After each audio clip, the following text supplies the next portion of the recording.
Hello guys! Alam niyo ba, this morning, may nakuha si Rodel sa basurahan. Ayan. Ayan, yung upuan na yan. So, parang plastic lang siya, no? Sa atin sa Pilipinas, siguro ano na isa niyan? 800 o 600, ganyan.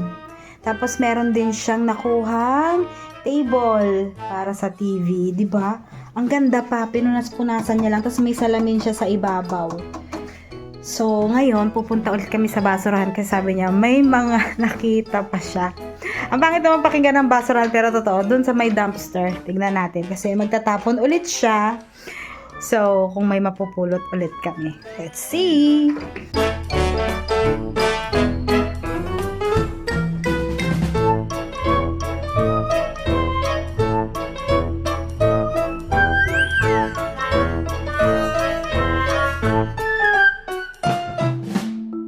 No, punasan lang. Ha? Pero nag-gaano na siya. Nagtuklap na. Ay, ito maganda nga. Ito. Sa TV.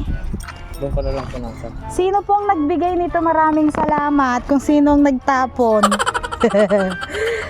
Ang basura sa iba, treasure sa amin. Ayan, no, may love seat. Pero parang ayoko naman nang kunin ito kasi baka mga tingati kami, super luma na. Pero pag brush mo lang yan, ano na yan, maganda pa rin. May vacuum pa. Gumagana kayang vacuum? Gusto mo kunin, i-box mo.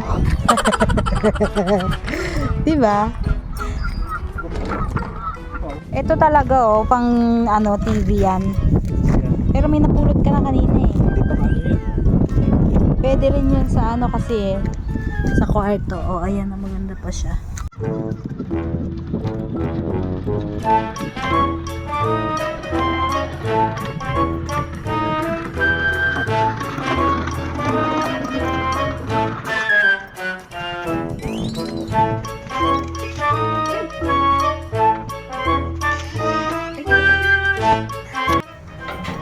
O, diba? Desidido si kuya talaga na kunin yung lamesa.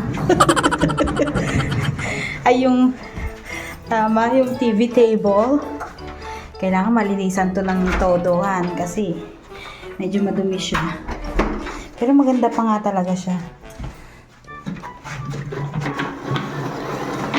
So, yung table ng TV, papalitan natin.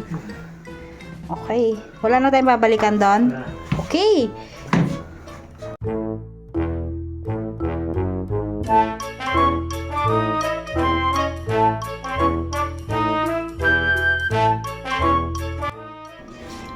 Ayan, so ito po yung napulot namin dun sa dumpster kanina.